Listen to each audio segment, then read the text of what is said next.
Depuis qu'il est monté sur le trône de France en 1461, Louis XI n'a cessé de voir son royaume menacé de toutes parts. Contre les Anglais, eux-mêmes déchirés par la guerre des Deux Roses, la lutte peut paraître terminée. Mais aucun traité n'a réglé la querelle toujours prête à renaître. Et Édouard IV, sacré publiquement à Westminster, se dit, comme ses prédécesseurs, roi de France et d'Angleterre. Là, pourtant, n'est pas le seul danger que Louis XI ait à craindre. Les princes qui possèdent les grands fiefs de la couronne, particulièrement les ducs de Bourgogne et de Bretagne, gouvernent leurs États en seigneurs absolus et ne se font aucun scrupule de lever l'étendard contre leur suzerain, le roi de France. Bretagne et Bourgogne tiennent le domaine royal entre les pinces d'une tenaille. Et si quelques jours la crainte se réalisait d'une offensive venue d'outre-Manche, le danger ne serait-il pas de voir cette offensive appuyée par toute la puissance de l'État bourguignon?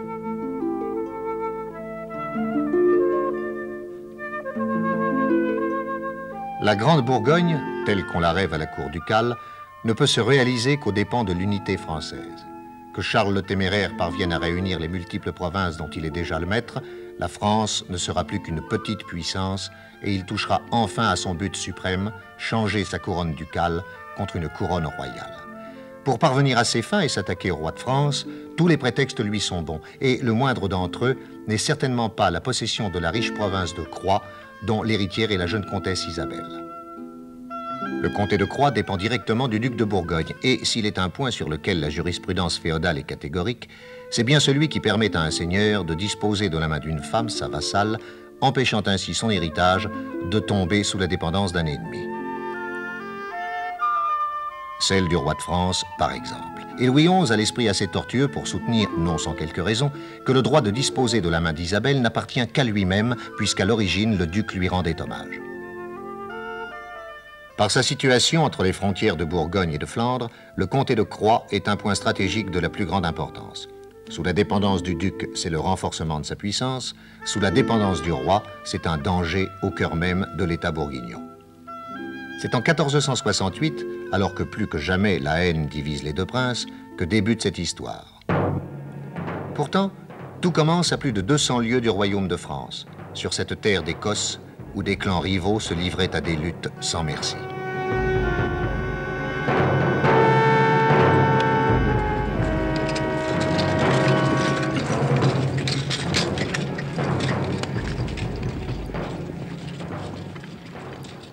Un groupe de cavaliers s'approche du couvent, très révérend père. Ce sont les Ogilvy, n'est-ce pas? En effet, je reconnais leur tartan. Les Ogilvy n'ont jamais manqué de mémoire. Ils viennent chercher ce qu'il leur est dû. Que la très sainte et très sacrée volonté de Dieu soit faite. Amen.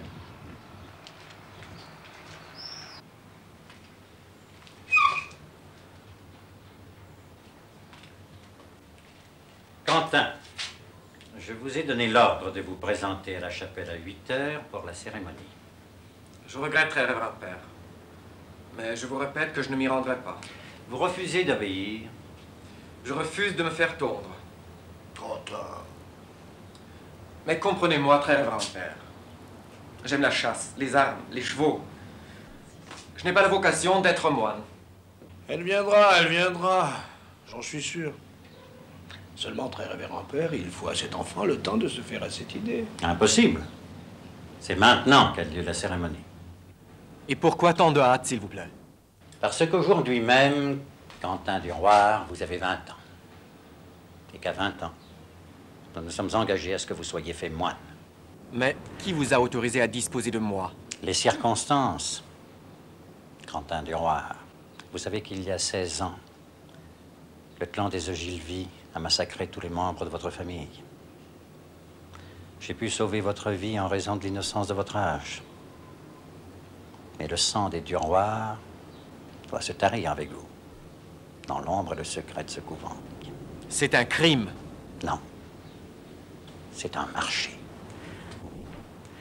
Un marché que j'ai conclu dans votre intérêt. Mais je n'étais qu'un enfant, très révérend père. Et moi, je n'ai rien promis. Ma parole vous engage. Vouloir faire un prêtre par la force, c'est insulter Dieu. Mon père, il ne sait pas ce qu'il dit. Dans 10 minutes au plus, il sera dans la chapelle. Non. Vous n'avez pas le choix, Quentin de Roir. Les Ogilvy sont venus vérifier la bonne exécution du contrat. Et si je refuse d'être ordonné?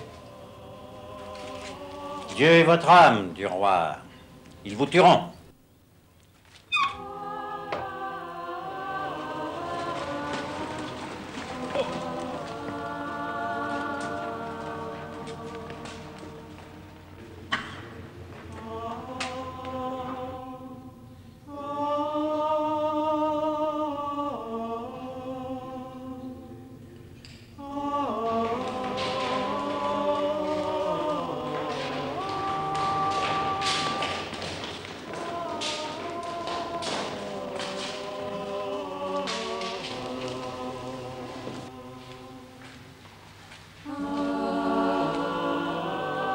Qu'est-ce que cela signifie?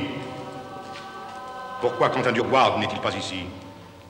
On ne peut prononcer ses vœux qu'en se sentant l'âme tout à fait pure, monseigneur. Au dernier moment, Quentin Durward a demandé à se confesser. J'exige, moi, de le voir tondu. Et tout de suite. Eh bien, Frère MacLean, tu m'as élevé, nourri, éduqué.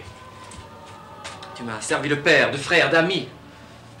Eh bien, voilà que tu me trahis. Quentin, tu es un imbécile, ou un homme de peu de foi. Dans la grange, tu trouveras un cheval tout scellé. File au galop jusqu'à la mer. À la pointe de l'Ocornic, une barque de pêche t'attendra. Ne te retourne pas avant d'avoir mis la manche entre les Ogilvy et toi. Père MacLean, comment te remercier? En m'assommant, mon garçon. Vise le menton et frappe de toutes tes forces. Je ne pourrai jamais. Tu veux donc me faire écorcher vif par les Ogilvy? Personne ne doit savoir que je suis ton complice. Pas même le frère qui me confessera. Reviens. Dépêche-toi. Adieu, Quentin. Adieu, Père MacLean.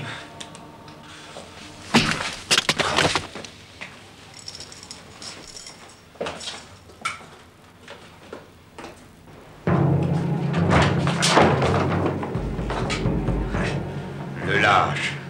Il l'a assommé pour prendre la fuite. Occupez-vous de lui.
Être loin maintenant.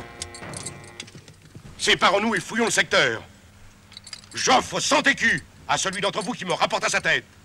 Regardez là-bas, Milord, un cavalier. En avant!